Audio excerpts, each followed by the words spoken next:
বোনের বিয়ে হয়ে গেছে। সেই সুবাদে বাড়িতে ছেলে বলতে এখন বাদ আছি আমি। সেজন্য প্রতিনিয়ত বিয়ের জন্য চাপ দিয়ে যাচ্ছে আব্বু আম্মু। তারপর একটা বোন ছিল, তার বিয়ের কথা বলে আমার বিয়ের বিষয়টাকে আটকাতে পেরেছিলাম। বলেছিলাম বোনের বিয়ে হলে তারপর না হয় ভেবে দেখব। কিন্তু বোনের বিয়ে হতে না হতেই আর মাঝে দুটো মাস যেতে না যেতেই আব্বু আম্মু একদম পাগল করে ফেলেছে। বিশেষ করে আম্মু, তার নাকি কথা বলার লোক নেই আর বাসাটা ফাঁকা লাগে, সেজন্য একজন মানুষ চাই। বিষয়টা এড়িয়ে যাওয়ার জন্য বললাম কথা বলার জন্য আরেকজন কাজের লোক এক্সট্রা রেখে দিই, সে কাজও করবে, আবার যখন ইচ্ছা তখন কথা বলতে পারবে। কিন্তু না, তার তা হবে না। তার ছেলের বউ চাই। প্রতিনিয়ত এসব পাগলামি আর জেদের হাত থেকে বাঁচার জন্য শেষে উপায় না পেয়ে বাসা থেকে সকালবেলা বের হয়ে এদিক ওদিকে ঘুরে বেরিয়েছি। আজকে ভাবলাম একবার আপুর বাসা থেকে ঘুরে আসি। অবশ্য আম্মু যে আপুকেও আমার বিয়ের বিষয়ে কাজে লাগিয়ে দিয়েছে সেটা আমি খুব ভালো করেই জানি। আমি আমার বোনটার আবদার ফেলতে পারি না, সেজন্যই আপুর বাসায় আসা। কলিং বেল দিতেই আপু এসে দরজা খুলে দিয়ে আমার হাত ধরে টেনে ড্রয়িং রুমে এনে বসালো। ঠান্ডা পানি এনে দিল, তারপর নাস্তা, একে একে কথাবার্তা, সব মিলে বেশ খানিকক্ষণ কথা বলতে লাগলাম। একটু বাদেই আবার শুরু হলো সেই আমার বিয়ে নিয়ে কথাবার্তা। ব্যাস, লেটার চুকে গেল। ভাইয়া, এখন বল তুই বিয়ে করছিস কবে? আমাকে বিয়ে দিয়ে তাড়ানোর জন্য তো উঠে পড়ে লেগেছিলি। আমি আমি বলেছিলাম তোর ছেলে মেয়ের সাথে খেলা করে তবে এই বাসা থেকে আসব, কিন্তু তুই তো আমার কথা শুনলিই না। আগে আগে আমাকে বাসা থেকে বের করার জন্য উঠে পড়ে লাগলি। এখন তো বেরিয়ে এসেছি, অন্তত এবার বিয়েটা করে নে। আম্মু সারাদিন বাসায় একা থাকে, কত আফসোস করে বলেছে কথাগুলো জানিস? ব্যাস, তোরই বাকি ছিল। আমি জানতাম এখানে আসলে এরকম কিছুই বলবি, সেই জন্যই এখানে আসতে চাইনি। তারপরও আসতে না আসতেই এসব কাঁদুনি গাওয়া শুরু হয়ে গেল। তোদের বলছি না আমার বিয়ে করতে সময় লাগবে? মনের মতো কাউকে না পেলেই বিয়ে করে নেওয়া যায় নাকি? তোর মনের মতো কাউকে খুঁজে নে, তোকে তো আর বারণ করা হয়নি না। আজ অবধি না কখনো প্রেম করেছিস, আর না কখনো কোনো মেয়েকে তোর পছন্দ হয়েছে। হবে, একটু সময় দে, আমি চেষ্টা করছি। আর যাদের পছন্দ হয় তাদের আমাকে পছন্দ হয় না, আমি কি করতে পারি এতে? আমার দোষটা কোথায় বল? তোকে পছন্দ করতে দিলে আর তোর উপর বিয়ের দায়িত্ব ছেড়ে দিলে, তাহলে আর সারা জীবনে তোর মেয়েও পছন্দ হবে না, আর আম্মুর ইচ্ছেটাও পূরণ হবে না। বলছি কি, আমি তোর দুলাভাইকে বলি, আমাদের অফিসে নাকি অনেক সুন্দর দেখতে কতগুলো মেয়ে স্টাফ আছে, আবার আমার ননদেরও কতগুলো বান্ধবী আছে। আমি বিয়ের পর ওদের দেখেছি, সবাই বেশ দেখতে অসম্ভব রকমের সুন্দর। ওদের যে কাউকে আম্মুর পছন্দ হবে, আর তোরও। তাই বলছিলাম কি, তুই যদি বলিস আমি না হয় শ্বশুরের সাথে এই বিষয় নিয়ে কথা বলি। ওনারও চেনা চেনা ভালো অনেকেই আছেন যাদের মেয়েদের বিয়ের যোগ্য হয়েছে। এখন তুই কি বলিস ভাই? তোদের যা খুশি তাই কর, কিন্তু আমাকে এর মধ্যে জড়াস না প্লিজ। আমি বলেছি আমাকে একটু সময় দিতে, তাও যদি দিতে চাইছিস না তাহলে তোরাই পছন্দ কর, যাকে বলবি আমি তাকেই বিয়ে করে নেব। তারপরও বিয়ের দুদিন পর যখন জানতে পারবি তোর ভাই সুখে নেই, তখন তোদের কেমন লাগবে বল? ঠিক আছে, তোকে বিয়ে করতে হবে না, তুই চুপচাপই থাক। তোকে আর কেউ বিয়ের কথা বলবে না। এখন সবাই বিয়ে করার জন্য জোর করছে, তারপর যখন নিজে থেকে বিয়েটা করতে চাইবি, তখন আব্বু আম্মু রেগে গেলে তখন আর তোর বিয়ে নিয়ে কথাই বলবে না, দেখিস। সুইটি কথাগুলো বলে কিছুক্ষণ চুপ করে রইল। ঈশান এসে বোনের পাশে বসতেই এরই মাঝখানে বাসার ল্যান্ডলাইনটা বাজতে আরম্ভ করলো। সুইটি গিয়ে ফোনটায় সেটা রিসিভ করে, তারপর কানে দিতে ও পাশ থেকে কেউ একজন বলতে লাগলো, ভাবি, আমি বাসায় আসবো, গাড়ি কোথায়? ভাইয়া গাড়ি নিয়ে বেরিয়েছে, আব্বু দ্বিতীয় গাড়িটা নিয়ে বেরিয়েছে। এখন আমি বাসাতে ফিরবো কি করে? রিক্সা নিয়ে এই অবধি যেতে আমার সন্ধ্যা হয়ে যাবে। তুমি জানোই তো এখানে কতটা জ্যাম। ওরা ওরা কি করে আমাকে এখানে রেখে গেল? আমি এখন বাসায় ফিরবো কি করে ভাবি? সে কি, তোমার ভাইয়া তো বললো যে সময় মতো গিয়ে তোমাকে নিয়ে আসবে, তাহলে এখনো যাওনি কেন? আর বলো না ভাইয়া, আব্বু সব সময় এইসব কথা বলতেই থাকে, কিন্তু কাজের বেলায় ওদের কাউকে পাওয়া যায় না। এখন আমি বাসায় যাব কি করে ভাবি? আব্বু ভাইয়া কাউকে কল করে পেলাম না। তুমি একটু দেখো না কিছু করা যায় কিনা। তুমি তো একটা উবার কল করে দিতে পারো। তাহলেই হয়েছে। তুমি ভাইয়াকে কল করে দেখো ভাইয়া কত দূরে আছে, নাহলে আমি আজকে আর বাসায় আসছি না। আমি এখানেই কোথাও থেকে একটা খেয়ে নেব, আর খেয়েই বসে থাকতে হবে সন্ধ্যা অবধি, কারণ আমার আর অফিসে কোনো কাজ নেই। আমি অল্প অল্প করে কাজ করছি, আব্বু আর ভাইয়া বলে গেল তাই এসেছিলাম, নাহলে আজকে আসার ইচ্ছেই ছিল না। আচ্ছা ঠিক আছে, তুমি একটু ওয়েট করো, আমি দেখছি কি করা যায়। সুইটি ফোনটা কেটে দিয়ে ঈশানের কাছে আসলো বেশ চিন্তিত মুখে। ঈশান কিছু জিজ্ঞেস করবে তার আগেই বোন বলতে লাগলো। যেমন হয়েছে আমার শ্বশুর, তেমনি হয়েছে তোর দুলাভাই। কোনো কাজ মনোযোগ দিয়ে করবে না, শুধু অফিস আর বাড়ি, বাড়ি আর অফিস। বোনটাকে যে একা একা অফিসে পাঠিয়েছে, এখন এতটা পথ মেয়েটা আসবে কি করে? এতটা পথ, তার উপরে আবার যেই পরিমাণ জ্যাম পড়েছে রাস্তাতে, তাতে এখান থেকে আসা সম্ভব না। উবার কল করতে বললাম, তাতেও সে আসবে না। কি একটা ফ্যাসাদে পড়লাম বলতো। তাহলে একটা বাইক রাইডার নিয়ে চলে আসতে পারে তো। তাহলেই হয়েছে, এই মেয়ে যার তার বাইকে ওঠে না। তোমার ননদ দেখছি একেবারে মহারানী, কোনো কাজই তার দ্বারা হয় না, সবসময় শুধু না আর না। দেখতে হবে না ননদটা কার, আর দেখতে কি যেমন তেমন নাকি? একদম রাজকন্যার মতো, যে কোনো ছেলেই প্রেমে পড়ে যাবে। আর তুই জানিস কতগুলো বিয়ের প্রস্তাব এসেছে এর মধ্যে। আমি তো আর এ বাড়িতে থাকি না যে আমি জানবো। তবে যাই হোক, আমার এগুলো নিয়ে চিন্তাভাবনা করার দরকার নেই। এখন বলো, আমি চলে যাব নাকি দুপুরে কিছু রান্না করে খাওয়াবি? বোনটা কিছু একটা ভেবে তারপর হুটহাট করে যেটা বলল সেটার জন্য প্রস্তুত ছিল না ঈশান। বলছিলাম কি ভাই, তুই যদি একটু অফিসটাতে যেতি না, মানে যদি আমার ননদটাকে নিয়ে আসতি তাহলে ভালো হতো। বুঝতেই তো পারছিস, মেয়ে মানুষ একা এতটা পথ আসবে কি করে? তার উপর শুনলাম ওই রাস্তাতে নাকি মাঝে মাঝে ছেলেরা কী সব ঝামেলা করে।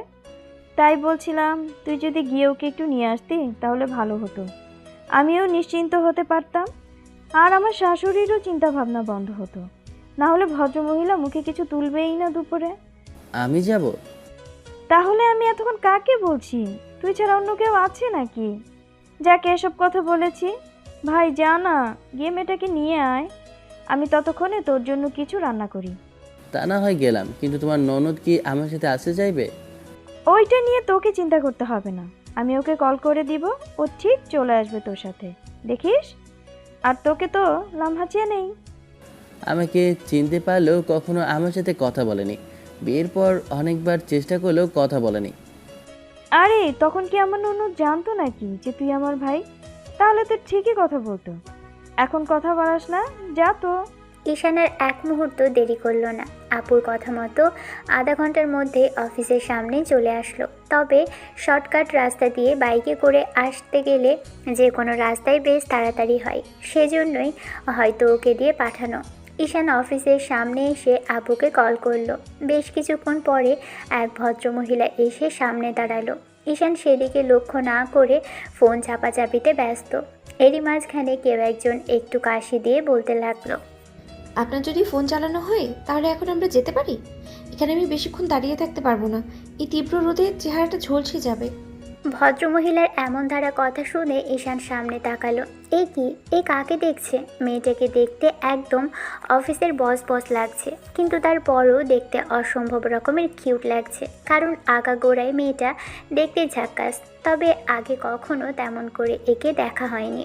বিয়ের সময় দেখেছিল, তখন ভদ্রমহিলা তেমন করে ওকে পাত্তাই দেয়নি, তাই ঈশান নিজে থেকেই আর কথা বলার চেষ্টা করেনি। যে মেয়ের অতিরিক্ত ভাব বেশি, সে মেয়ের সাথে ঈশান কথা বলার চেষ্টাও করে না। কথাগুলো ভেবেই ঈশানের মনে হলো ঠেলায় পড়লে বাঘেও ধান খায়। ঈশান বাইকটা স্টার্ট করলো। মেয়েটা উঠে তারপর বসে ওর কাঁধের উপর হাত রাখলো। ঈশান বাইক চালাতে আরম্ভ করলো।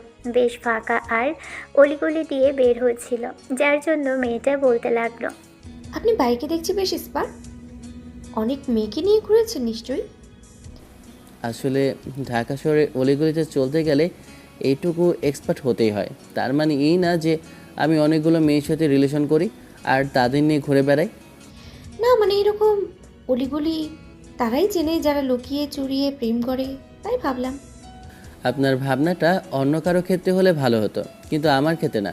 যাই হোক, চিন্তাভাবনা যেহেতু আপনার, তাই আমাকে নিয়ে যা খুশি করতে ভাবতে পারেন। একটা কথা, আপনি একদম গোমরামুখ নাকি সবসময়? কেন? আপনার কেন মনে হলো আমি গোমরামুখ? না, আপুর বিয়ের দিন থেকে দেখছি আপনি এরকম গোমরামুখ করে থাকেন, কথা বলার চেষ্টা করলেও বললেন না, আবার এড়িয়ে গেলেন। এমন একটা ভাব দেখালেন যেন আপনি কোনো রাজ্যের রাজকন্যা। রাজকন্যাই তো বটে, আমার আব্বু রাজকন্যা নয় কি? সে যাই হোক, তবে চেনা পরিচিত কেউ কথা বলতে চাইলে তাকে ইগনোর করতে হয় না, সেটা কি আপনি জানেন না? নাকি ইচ্ছে করে ইগনোর করছিলেন সেদিন?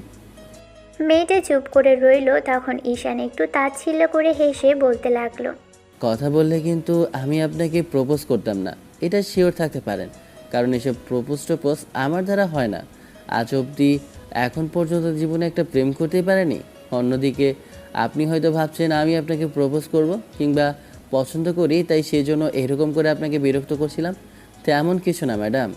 মেয়েটা সারা রাস্তায় আর কথা বলেনি। ঈশান বেশ কিছুক্ষণ কথা বলে তারপর বুঝতে পারল মেয়েটা বিরক্তি ফিল করছে, তাই চুপ করেছিল।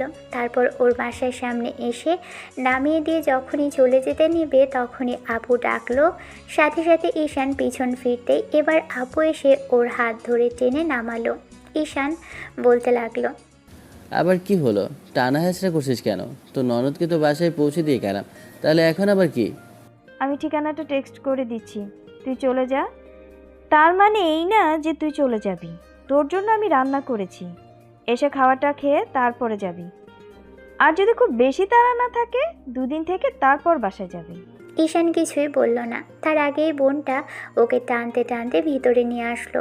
একটা রুম দেখিয়ে দিলে ঈশান সেখানে গিয়ে শুয়ে পড়ল। দুপুরের সময় বাসায় আসতেই এবার ঈশান সবার সাথে খেতে বসলেও তখন দুলাভাই বলতে লাগলো, তো শালাবাবু, তুমি বিয়েটা কবে করছো? বোনের বিয়ে দিবে বলেই তো এতদিন বিয়ে করনি। শুনলাম শাশুড়ি আম্মু আর তোমার বোন তোমার বিয়ের জন্য পাগল হয়ে গেছে। এখন বিয়েটা করে ফেললেই তো পারো। আপনারা যদি মেয়ে খুঁজে দেন তবেই না বিয়ে করতে পারবো। আপনারা তো নিজেদের মতো করে খুঁজে নিলেন, যাকে তাকে ধরে বেঁধে আনলে কি বিয়ে করা যায় নাকি? ভালো কাউকে খুঁজে দিন, নিশ্চয়ই বিয়ে করবো দুলাভাই। কেন, আমার বোনকে পছন্দ হয় না? তাহলে তাহলে বলো, দেখো আমি আব্বুকে রাজি করিয়ে ফেলি। ঈশান চোখ বড় বড় করে বেআইনের দিকে অর্থাৎ আপুর ননদের দিকে তাকালো। খেয়াল করে দেখলো মেয়েটা কেমন যেন অদ্ভুতভাবে ওর দিকে তাকিয়ে আছে। ঈশান একটু ডেভিল হেসে বলতে লাগলো, আমি আর নতুন করে কি বলবো? আপনারা যদি রাজি থাকেন আমার কোনো আপত্তি নেই দুলাভাই। ভাইয়া কি শুরু করলে তোমরা? আমি কিন্তু এখান থেকে চলে যাবো বলে দিলাম। মেয়েটা এমন রাগিয়া ঝাঁঝালো কণ্ঠে কথাটা বলতেই ঈশান বলল, থাক দুলাভাই, আপনার বোনের হয়তো আমাকে পছন্দ না, সেই জন্য এমন করে বলছে। নেহাত আমি আপনার বাসায় এসেছি দেখে হয়তো কিছু বলছে না, তার উপর আপনি এমন কথা বললেন, আগে জানলে তো উনি হয়তো আমার সাথে খেতেই বসতো না। প্রথমে মেয়েটা রাগ নিয়ে তাকালে ঈশানের এমন তাচ্ছিল্য করে বলা কথা থেকে অসহায়ভাবে তাকালো। তখন ঈশান বলতে লাগলো, বাদ দিন দুলাভাই, যেটা হবার সেটাই হবে। আপনারাও মেয়ে খুঁজতে থাকুন, আমিও আব্বুকে বলে দিয়েছি। আর কোনো বন্ধুর মেয়েটে থাকলে যেন কথা বলে। ঈশান কথাটা বলে খাওয়া শেষ করে উঠে গেল। তারপর আপুর সাথে আরেকটু কথা বলে যাওয়ার সময় আপুর কপালে আরেকটা চুমু খেলো, যেটা দূর থেকে দাঁড়িয়ে লামহা বেশ ভালোভাবেই খেয়াল করছিল। ভাই বোনের এত ভালোবাসা দেখে লামহার কেমন একটা লাগছিল। বারবার মনে হয়েছিল ওর ভাই তো কখনো ওকে এরকম করে কপালে চুমু দেয়নি, কিংবা ও নিজেও কখনো ওর ভাইয়াকে এমন করে চুমু দেয়নি। ওদের মাঝে কত ভালোবাসা, আর সেখানে কিনা লামহা সবসময় রাগ জেদ নিয়েই থাকে। বোনের বিয়ে হয়ে গেলে বোধহয় বোন পর হয়ে যায়। কথাগুলো ভেবেই দীর্ঘ নিঃশ্বাস ফেলল লামহা। তারপর মনে হতে লাগলো আজ বাদে কাল যখন ওরও বিয়ে হয়ে যাবে তখন কি ওর ভাই এমন করে ওকে মিস করবে। কথাগুলো নিয়ে সন্ধ্যা অবধি ভাবলো মেয়েটা। অন্যদিকে ঈশান বাসায় আসতেই আম্মু রাগ করে আছে দেখতে পেল। বোনের বাসায় গিয়েছিল বলতেই তখন আম্মু বলতে লাগলো, তোমাকে আর পালিয়ে পালিয়ে বেড়াতে হবে না, ভয় নেই, আমি আর বিয়ের কথা বলবো না। সুইটি বলেছে তুমি এসবের জন্যই পালিয়ে বেড়াচ্ছ, তোমার যা খুশি করতে পারো, যেখানে খুশি যেতে পারো, তবে একটা কথা, এমন কোনো দুর্ঘটনা ঘটিও না যার জন্য তোমার বাবার সম্মানটা নষ্ট হয়। আম্মু এত স্বাভাবিকভাবে বিষয়টা মেনে নিলেও ভেবেই ঈশানের কেমন যেন লাগতে আরম্ভ করলো। তাহলে কি আম্মু রাগ করেছে? গত 1 সপ্তাহ যাবৎ আম্মু বিয়ের কথাটা বলছে না, তার মানে নির্ঘাত রাগ করেছে। না হলে তো এতদিনে বিয়ের কথা বলে বলে পাগল করে ফেলতো, সেখানে আজ কি না এমন চুপ করে আছে। তার উপর আবার যখন জিজ্ঞেস করে কি লাগবে কিংবা বাসায় এসে কথা বলার চেষ্টা করলে শুধু হ্যাঁ হো বলেই উত্তর দেয়। আবার খাবারের কথা বললে তখন শুধু জানায় ওর খাবারটা দিয়ে আবার নিজের মতো করে সব কাজ করতে আরম্ভ করে। ঈশানের বুঝতে আর বাকি নেই আম্মু ঠিক কতটুকু খারাপ, কতটুকু কষ্ট পেয়েছে, যার জন্য রাগ করে ওর সাথে কথাই বলছে না। ঈশান বারবার কথা বলার চেষ্টা করলেও তারপর যখন মনে হলো আম্মু এরকম রাগ করে থাকবে যতদিন অবধি বিয়ে না করবে, বন্ধুদের সাথে বিষয়টা নিয়ে আলোচনা করলো। আর সবচেয়ে বড় কথা যে এই 7 দিনে ঈশান যতবার বাইরে গিয়েছে ততবারই কেমন কাকতালীয়ভাবে যেন ওর আপু ননদের সাথে দেখা হয়েছে।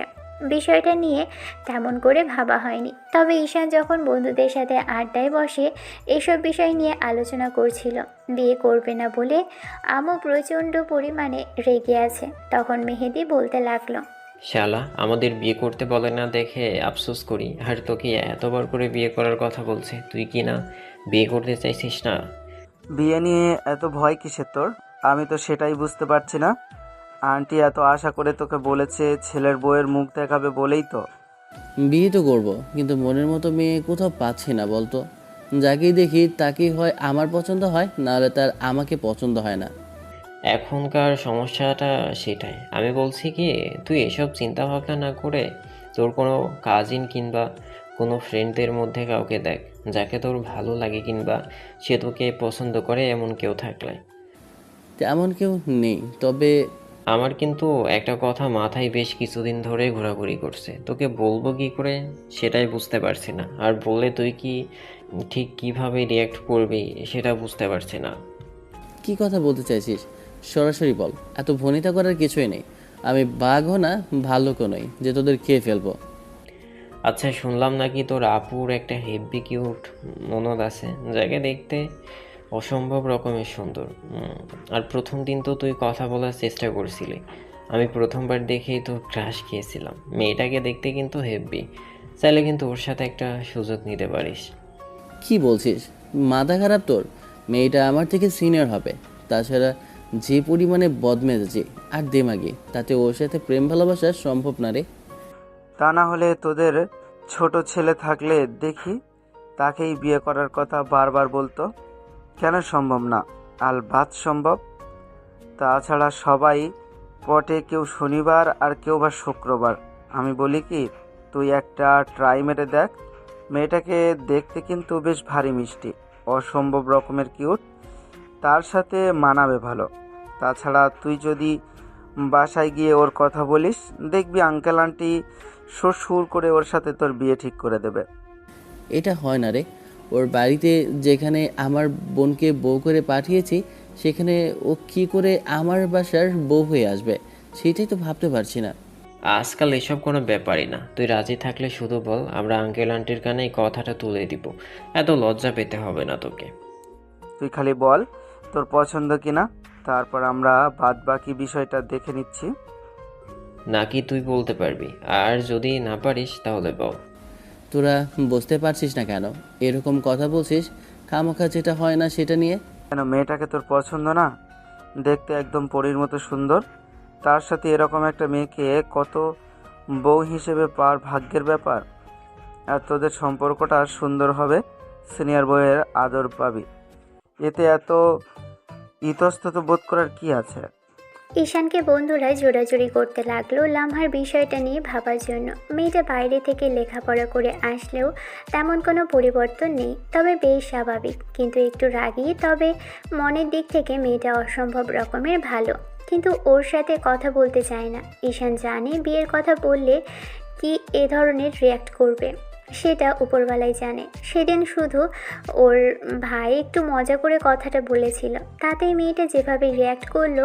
তারপর যদি বিয়ের কথা বলে তাহলে দেখা গেছে ঈশানের বাসায় এসে ওর সাথে ঝগড়া করে যাবে। বিষয়টা নিয়ে ভেবেই নিজেই ফিক করে হেসে ফেলল। তারপর বন্ধুরা ওর থেকে জানতে চাইলে ঈশান জানালো, আচ্ছা ঠিক আছে, তোরা যখন বলেছিস আমি ভেবে দেখব। আর আব্বু আম্মুকে আমি নিজেই বলার ট্রাই করব। মেয়েটা দেখতে ঠিকঠাক, তবে কেমন জানি। আর বিয়ের আগে মেয়েরা একটু একটু জেদি রাগী হয়ে থাকে, কিন্তু বিয়ের পর দেখবি ঠিক ঠিক হয়ে যাবে। আর আদর ভালোবাসা পেলে দেখবি একদম শান্ত হয়ে গেছে। মাঝে 15টা দিন এই বিষয়টা নিয়ে ঈশান ভেবেছে। আম্মুকে বলেছে ওর মেয়ে পছন্দ আছে, খুব শীঘ্রই তার কথা জানাবে। তারপরও আম্মুর কথা বিশ্বাস করেনি। শেষে একদিন ছুটির দিন শুক্রবার ঈশান আম্মু আর আব্বুকে বলে ওর বোনের পরিবার অর্থাৎ বোনের শ্বশুরবাড়ির সবাইকে ডাকালো। সেখানে লামহা উপস্থিত ছিল। ঈশান বোনকে বলে দিয়েছিল কেউ যেন অনুপস্থিত না থাকে, এরকম কিছু যেন না হয়। ও গুরুত্বপূর্ণ আলোচনা করবে, তাতেই বোন বুঝেছিল যে ওর কোনো মেয়েকে পছন্দ আছে, সেটাই হয়তো বলবে। সবাই সকাল সকালেই চলে আসে। তারপর নাস্তা করা হয়ে গেলে কথা বলতে লাগলো। ঈশানের বাসায় আম্মু একাই থাকে। ঈশান আর আব্বু দুজনের বাইরেই ঘোরে। এই বিষয়টা নিয়ে বোন আর বোন জামাই শ্বশুর শাশুড়ির অনেকেই অনেক কথাই বলল। আম্মু চুপ করে রইল। তখন আব্বু বলতে লাগলো, কি করে বোঝাবো ছেলেকে? এতবার করে বলছি কোনো মেয়ে পছন্দ থাকলে বলতে। ছেলে মেয়ে বড় হলে আব্বু আম্মুর দায়িত্ব থাকে তাদের দেখে শুনে বিয়ে দেওয়ার। কিন্তু আমার ছেলেটাকে বিয়ের কথা বললেই 10 হাত দুধ দিয়ে চলে। জানি না কি সমস্যা ও। এ বাবা, আমার কোনো সমস্যা নেই। আমি আজকে তোমাদের একটা কথা বলার জন্য ডেকেছি। আর তোমরা কি না আমার সমস্যা নিয়ে পড়ে আছো? যদি সমস্যা থাকতো তাহলে চিকিৎসা করাতাম না? সমস্যার কথাটা বলতেই লামহা ফিক করে হেসে ফেলল। সবাই ওর দিকে তাকাতেই লামহা মুখ চেপে হাসি বন্ধ করে নিল। তখন ঈশান মনে মনে একটু দুষ্টু হাসি দিয়ে বলল, আমাকে দেখে তোমার জোকার মনে হয়? দাঁড়ান ম্যাডাম, আপনার হাসি বের করছে। খুব হাসি পাচ্ছে আমাকে দেখে, তাই না? একটু পরেই আর এই হাসিটা থাকবে না, দেখবো তখন কী রকম রিয়াকশন হয় আপনার। দুপুরের খাওয়া দাওয়া শেষ করে তারপর সবাই ডাইনিংয়ে বসলো আলাপ আলোচনা করার জন্য। এরই মাঝখানে ঈশান কথা বলছিল না দেখে বোন বারবার জিজ্ঞেস করতে লাগলো কী কথা বলেছে, কী কথা বলার জন্য ডেকেছে সেটা যেন বলে। ঈশান বলতে পারছিল না, কথাগুলো কেমন জড়িয়ে আসছিল। আব্বু একটা ধমক দিতেই ছেলেটা ফরফর করে সবাইকে উদ্দেশ্য করে বলতে লাগলো, জানি না তোমরা কথাটা কিভাবে নেবে, তবে সবার সম্মুখে যেহেতু তোমাদের মিলিয়ে এই বিষয়টা, তাই তোমাদের সামনেই আমি বলছি। আমি অনেক ভেবেচিন্তে দেখলাম, আজ যতদূর পর্যন্ত ভাবনা চিন্তা করেছি আর যে কটা দিন দেখেছি তাতে আমার মাথায় একটা কথা এসেছে। আপু, আমি তো ননদকে বিয়ে করতে চাই। আর সবচেয়ে বড় বিষয়, আমি যতদূর দেখেছি আর ভেবেছি তাতে আমার মনে হয়েছে আমার ওনাকে ভালো লাগে। আমি জানি না তোরা কি করবে, তারপরও জানতে চাইলি পছন্দের কথা, তোদের জানিয়ে দিলাম। ঈশানের মুখে এমন কথা শুনে আব্বু আম্মু অবাক হলেও অন্যদিকে লামহার মুখটা ফ্যাকাশে হয়ে গেল। মেয়েটা এবার কী থেকে কী করবে কিংবা কী রিয়্যাক্ট করবে সেটা ঈশান ভাবতে পারল না। মেয়েটা এবার কী থেকে কী করবে কিংবা কী রিয়্যাক্ট করবে সেটা ঈশান ভাবতে লাগলো। এরই মাঝখানে দাঁড়িয়ে আছে কেউ কোনো কথা বলছে না দেখে এবার ঈশান আব্বু আম্মুকে উদ্দেশ্য করে বলতে লাগলো, আমি জানি আঙ্কেল আন্টি আব্বু আম্মু এটা কখনো সম্ভব না। আপনাদের বাড়িতে যেখানে আমার বোন বউ হয়ে গিয়েছে সেই বাড়িতে বাড়ির মেয়েকে আমাদের বাড়িতে বউ করে আনাটা অসম্ভব। তার উপর উনি রাজি হবে কি না আমি জানি না, তবে আমার ওনার প্রতি কেমন যেন একটা অনুভূতি সৃষ্টি হয়েছে। ওনাকে দেখার পর থেকেই আমার ভালো লাগে। মাঝখানে ওনার সাথে কোনো দেখা কিংবা জানাশোনা ছিল না। তারপর যখন পরবর্তীতে বারবার দেখা হয়েছে তখন কেমন যেন ভালো লাগা কাজ করছিল। আমি তোমাদের জানিয়ে দিলাম। আব্বু বারবার বলতে না যে আর ছেলে মেয়ে বড় হলে বিয়ে দেওয়ার কথা। আমার অন্য কাউকে পছন্দ নেই, আমার লামহাকেই পছন্দ। আমি জানি না তোমরা কি করবে, তবে আমার পছন্দ তাই জানিয়ে দিলাম। সুইটি অবাক হয়ে ভাইয়ের দিকে তাকিয়ে রইল। অন্যদিকে লামহা মাথা নিচু করে আছে। হয়তো মেয়েটার ঈশানের কথাটা পছন্দ হয়নি। ঈশান আব্বু আম্মুকে চুপ করে থাকতে দেখে সেখান থেকে চলে গেল। আব্বু আম্মু মুখে হাত দিয়ে বসে রইল কিছুক্ষণ। লামহার আব্বু আম্মু কিছু বলছে না। ঈশানের দুলা ভাই চুপ করে আছে দেখে আব্বু বলতে লাগলো, মাফ করবেন ভাই সাহেব, আমি বুঝতে পারিনি আমার ছেলে এমন একটা আবদার করে বসবে। আমি জানি এমন কিছু সম্ভব না, তার উপর ওর পরও এইরকম একটা কথা বলবে সবার সামনে।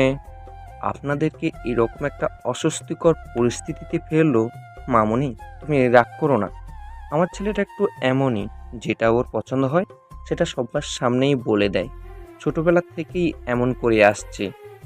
কি বলছেন ভাই সাহেব? এ তো খুব ভালো প্রস্তাব।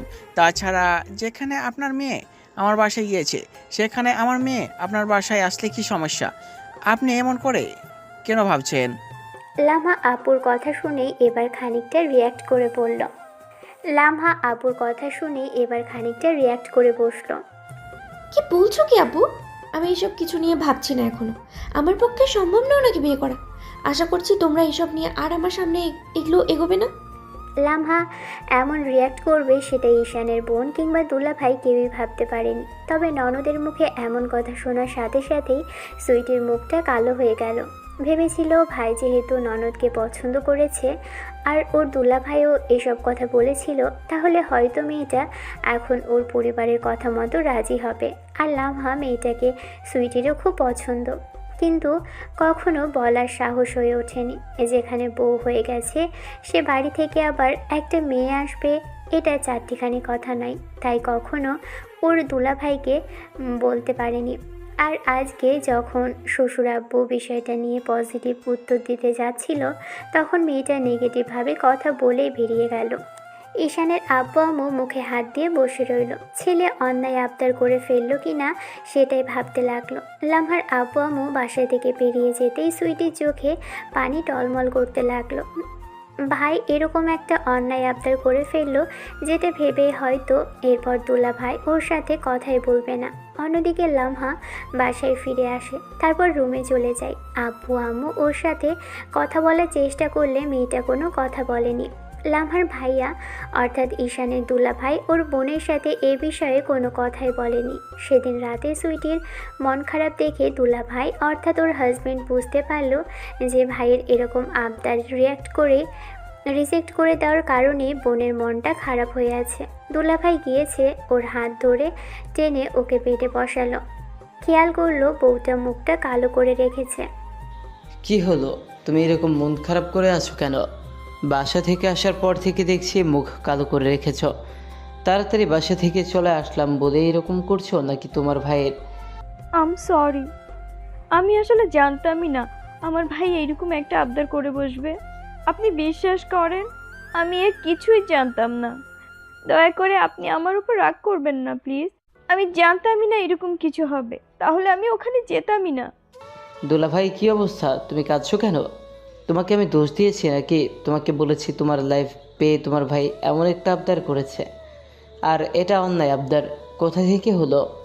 ভালো একটা প্রস্তাব ছিল, কিন্তু আমার বোনটা মানবে কিনা আমি তো সেটাই জানি না।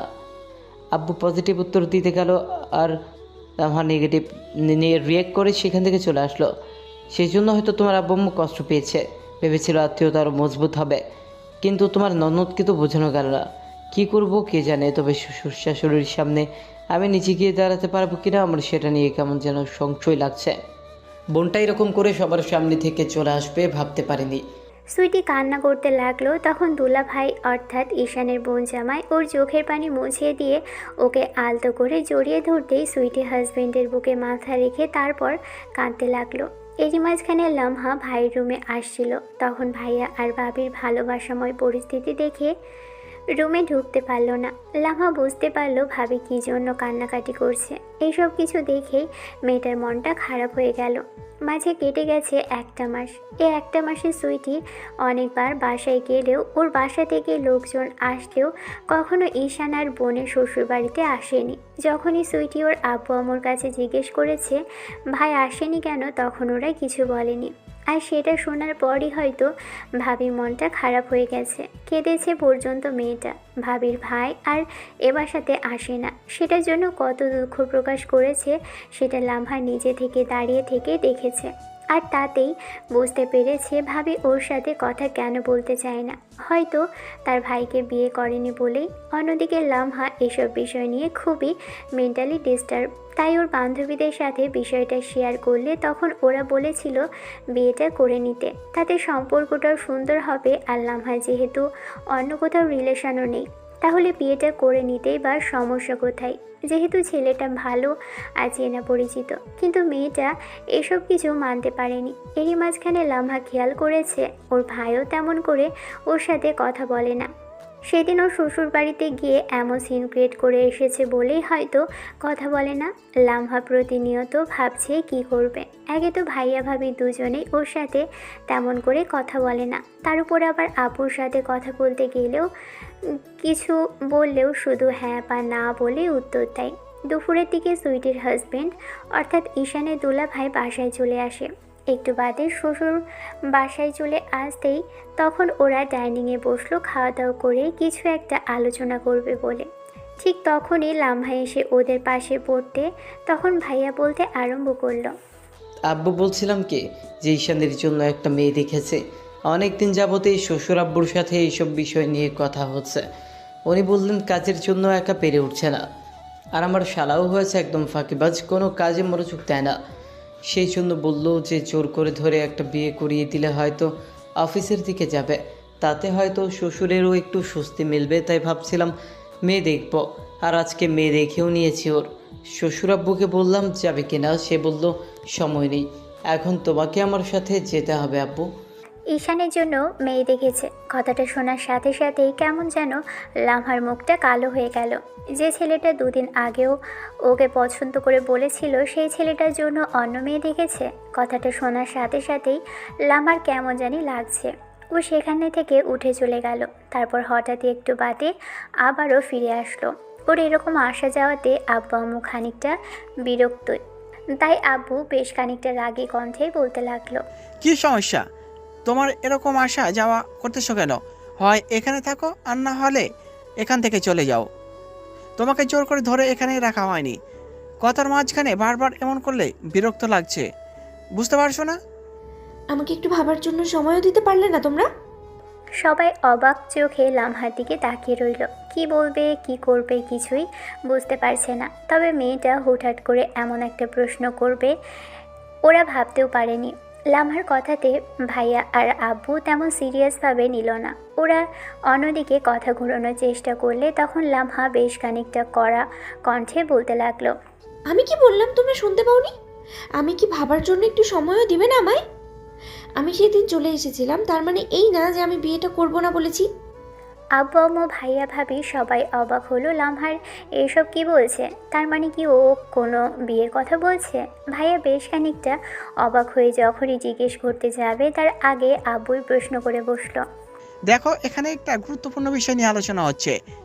এখন ঈশানের পরিবারের সাথে আমাদের একটা সুন্দর সম্পর্ক তৈরি হয়েছে, তাই ওর আব্বুর কথা মতো তোমার ভাইয়ের দায়িত্ব তার শালার জন্য একটা মেয়ে ঠিক করা। এর মাঝখানে বা হাত দিও না, এদিকে সেদিক। একাই সেদিন ওরকম করে ওদের বাসা থেকে সিনক্রেট করে চলে আসলে, এখন আবার এসবের মধ্যে তুমি নাক গলিও না। এসব কিন্তু আমি বরদাস্ত করব না মোটেও। তোমরা কি আমার কথা শুনতে পাচ্ছ না? আমি কি বলছি তোমরা বুঝতে চাইছো না কেন? আমাকে একটু ভাবার জন্য।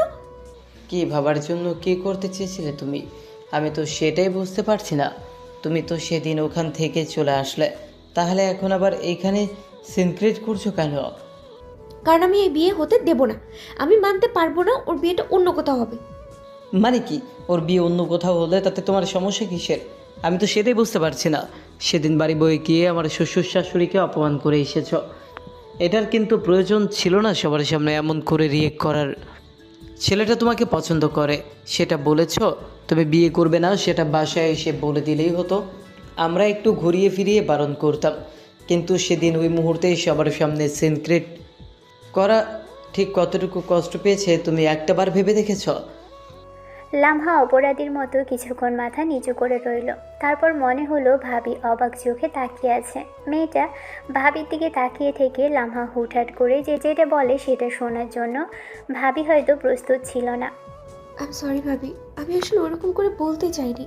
হঠাৎ করে এরকম একটা কথা শুনেই মাথাটা না খারাপ হয়ে গিয়েছিল। তার উপরে ভাবতে পারিনি তোমার ভাই অমন করে সবার সামনে বিয়ের কথাটা বলবে। কি থেকে কি বলে ফেলেছি, তার জন্য আমি সত্যি খুবই সরি। আপু, তুমি এখনো এসব কথা নিয়েই তুমি পড়ে আছো? বাদ দাও আপু, এসব কথা আর ভাবতে হবে না। যেটা চলে গেছে সেটা নিয়ে আমি মন খারাপ করিনি। আমি জানি তুমি কতটুকু মন খারাপ করেছো, সেই জন্যই আমার সাথে ভালোভাবে কথাও বলো না। এবার ভাবি একটু হাসার চেষ্টা করে বলতে লাগলো। না আপু, আমি ওই জন্য কথা বলি না এরকমটা নয়। আসলে আমার ভাইয়ের এইরকম একটা অন্যায়ের জন্য আমারই খারাপ লাগছিল, তাই আমি নিজেরই গিল্টি ফিল হচ্ছিল বলেই কথা বলতে পারছিলাম না। তার উপর ওর সাথেও কথা বলি না অনেক দিন হলো। তোমাকে এসব নিয়ে চিন্তা করতে হবে না আপু। কিন্তু ভাইয়া, আমি অনেক কিছু ভেবে নিয়েছি। শেষ কয়েকটা দিন আমি অনেক বড় একটা সিদ্ধান্ত নিয়েছি। তোমরা যেটা চেয়েছো আর উনি সেই দিন যেটা বলেছে আমি সেটাই করব। এরকম ভনিতা করার মানে কি? এরকম একটা গুরুত্বপূর্ণ আলোচনার মধ্যে তুমি এসব কি কথা বলছো? তোমরা কেন বুঝতে চাইছো না? আমি এই কয়েকটা দিন ভেবেছি, আমি বুঝতে পেরেছি তোমরা খুশি হবে। তাছাড়া পরিবারও খুশি হবে। আমি কাউকে পছন্দ করি না, তাই ভাবছি যে তোমরা যেটা ঠিক করেছো সেটাই হবে। তোর কি মাথা খারাপ হয়েছে? কী সব আজে বাজে কথা বলছিস? আজ বলছিস বিয়ে করবি, কাল বলবি যে বিয়ে হলে ভালো লাগছে না। এসব নাটক করা বন্ধ কর তো। আব্বু, তোমার মেয়েকে এখান থেকে যেতে বলো, মাথাটা খারাপ করতে বারণ করো। লামহা প্রচণ্ড পরিমাণে রেগে টি টেবিলের উপর থেকে ফুলদানি নিয়ে ছুঁড়ে ফেলে দিয়ে রাগী কণ্ঠে বলতে লাগলো। তোমরা কি শুনতে পাওনি? আমি ভাবার জন্য সময় নিয়েছিলাম, এতগুলো দিন ধরে ভেবেছি। আর হুটহাট করে বিয়ের কথা বললে কি বিয়ে করা যায় নাকি? তোমাদের ইচ্ছে হলো যে কাউকে ধরে আনলে বিয়ে করে নেব? আমি একটু ভাবার জন্য সময় পাবো না? আমি সেদিন ভুল করেছি, তার জন্য তো সরি বললাম। আমি বিয়েতে রাজি, সেটাও তো বললাম। তাহলে ওনার বিয়েটা অন্য কোথাও কেন দিতে হবে? আমি বিয়ে করতে রাজি বললাম তো, শুনতে পাওনি তোমরা? এরই মাঝে কেটে গেল আরও 2 দিন। এই 2 দিনের মাঝখানেই ঈশানের পরিবারকে জানানো হয়েছে যে লামহা ঈশানকে বিয়ের জন্য রাজি হয়েছে। কিন্তু ঈশান অবাক হলেও তেমন কিছু বলেনি। নিজে যেখানে বলেছিল মেয়েটাকে বিয়ে করবে, সেখানে এখন বারণ করলে হয়তো বিয়েটা ভাঙবে। আর বিয়েটা যদি ভাঙে তাহলে 2 পরিবারের মাঝে ফাটল ধরবে। এরই মাঝে বোন ওকে কল করে অনেক বুঝিয়েছে, বলেছে এখন যেন ঈশান নিজেই না বেঁকে বসে। তাই ছেলেটা চুপ করেছিল। 7ম দিনের মাথায় দুজনের পারিবারিকভাবে বিয়েটা হলো। তবে লামহা এক প্রকার জেদ করে বিয়েটা করেছে। ঈশান জানে না এই মেয়ে ওর সাথে সংসার করবে কিনা, কিংবা ওকে ভালোবাসতে পারবে কিনা, আর বিয়েটা কেনই বা করলো। তবে বেশ অবাক লেগেছে লামা এমন হুটহাট করে নিজেই বিয়ের সিদ্ধান্ত নিয়েছে। তাহলে কি ঈশান সেদিন বলেছিল, তারপর ওর বিয়ের কথা শুনে ইগোতে লেগেছে মেয়েটার? ঈশান বিয়ের সময় জানতে পারল লামা ওর থেকে গুণে গুণে ঠিক 1 বছরের সিনিয়র। ঈশানের তাতে কিছুই যায় আসে না, তবে এটুকু শুধু ভাবছে মেয়েটা কি মনে করে ওকে বিয়ে করলো। যাই হোক, বিয়ের কাজটা সম্পন্ন হলো ম্যারেজ রেজিস্ট্রি অফিসে। সেখান থেকে ফেরার পথে ওরা একটা রেস্টুরেন্ট থেকে 2 পরিবারের মানুষগুলো একসাথে খেয়ে তারপর বাসার উদ্দেশ্যে আসে। লামহাকে পার্লার থেকে খুব সুন্দর করে সাজানো হয়েছিল। বিয়ের আগে থেকে নিয়ে শুরু করে ঈশান একটাবারের জন্য মেয়েটার দিকে তাকিয়ে দেখেনি। সেদিনের আব্বু আম্মুর সামনে মেয়েটা ওরকম করে সিন ক্রিয়েট করেছে বলে রাগ করেছিল। তবে ঈশান জানে না ওর সাথে বাসায় গিয়ে মেয়েটা ঠিক কীরকম সিন ক্রিয়েট করবে। তবে এটুকু মনে হচ্ছে মেয়েটাকে খুব বেশি কষ্ট দিতে। কিন্তু এতগুলো দিনে যে ঈশান লামহার প্রতি প্রচুর পরিমাণে দুর্বল হয়ে গেছে, সেটা লামহাকে কখনোই বলবে না, সেটা ভেবে নিয়েছে।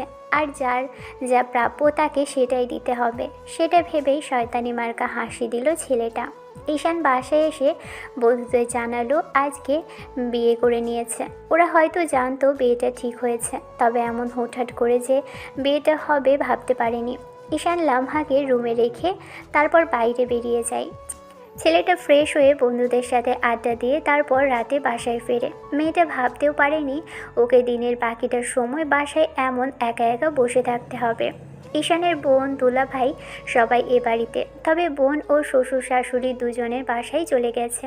ঈশান বাসায় আসতেই অনেকক্ষণ যাবৎ ঈশান বাসায় আসার পর বকাঝকা করলো। তারপর রাতে সবাই একসঙ্গে ডিনার করলো। লামহা এ বাসাতে অনেকটাই স্বাভাবিক। ঈশান ভাবতে পারছে না মেয়েটা এত স্বাভাবিক আছে কি করে। না জানি যে পরিমাণে রাগী আর জেদি, তাতে ওর সাথে থাকতে পারে কি না সেটা নিয়েই টেনশন হচ্ছে। খাবার খাওয়া দাওয়া শেষ হতেই ঈশান একাই রুমে চলে আসে। একটু বাদে আপু এসে লামহাকে রুমে নিয়ে গেলে তখন ঈশান উঠে গেল। একটু বাদেই ছেলেটা ফিরে এসে তারপর লামহার সামনে কতগুলো টাকা রাখতে মেয়েটা ফ্যাল করে তাকিয়ে রইল। এগুলো কেন? আমি তো এগুলো চাইনি, তাহলে এগুলো কেন দিতে হবে? এগুলো আপনার প্রাপ্য।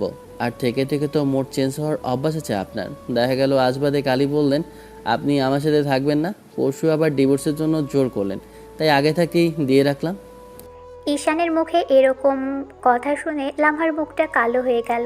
ও ভাবতেও পারেনি ঈশান বিয়ের রাতে এমন একটা কথা বলবে। তারপর আবার পরক্ষণে মনে হতে লাগলো সেদিন যেমন করে সিন ক্রিয়েট করেছিল সবার সামনে, তাতে এরকম কথা বলাই স্বাভাবিক। লামহা চুপ করে আছে দেখে ঈশান বলতে লাগলো, এখন বলেন বিয়েটা কেন করলেন? আমি না আপনার থেকে জুনিয়র? তাহলে জুনিয়র একটা ছেলেকে বিয়ে করতে আপনার তো বিবেকে বাধা উচিত। এখন তো আপনার লজ্জা লাগা উচিত। তাহলে বিয়েটা কেন করলেন? নাকি আমি আপনাদের বাসায় যাচ্ছি না, দুই পরিবারের সম্পর্কটা ঠিক রাখতে করলেন? সম্পর্কটা নষ্ট হতো না। আপনি চাইলে কিন্তু আমার সাথে বিষয়টা শেয়ার করতে পারেন, আমি সবাইকে বুঝিয়ে বলতাম। অবশ্য আপনার ইগোর তো আর অভাব নেই। তার উপরে হয়তো সেদিন ওরকম করে গিয়েছিলেন বলে ভেবেছেন সবাই রাগ করে আছে। তেমন কিছুই হয়নি ম্যাডাম। এরকম একটা নাটক না করলেও পারতেন। আমি নিজে থেকে বিয়েতে রাজি হয়েছি। তোমার বিয়েটা সবাই অন্য কোথাও দেওয়ার কথা বলছিল। তুমি না বললে তুমি আমাকে পছন্দ করো? সেটা 1 থেকে 1.5 মাস আগে করতাম, এখন করি না। তুমি মিথ্যে বলছো, রাগের মাথায় এমন কথা বলছো, তাই না? মুড সুইং করার অভ্যাসটা আপনার জন্মগত, আমার নয়। আমার যখন পছন্দ ছিল তখন বলেছিলাম। আমি অতটা চাপা স্বভাবের নয় যে সব কথা মনে চেপে রেখে দেব। এখন আপনার মোড হলো আপনি আমাকে বিয়ে করলেন, কাল আবার ইচ্ছে হলো থাকবেন না, আমার সাথে থাকবেন না। যখন যা ইচ্ছা আপনি সেটাই করলেন। যদি ভেবে থাকেন তাহলে ভুল ধারণা। আমি কতটা বাজে হতে পারি সেটা কিন্তু আপনি চাইলে দেখিয়ে দিতে পারি। ঈশান ফ্রেশ হতে চলে গেল।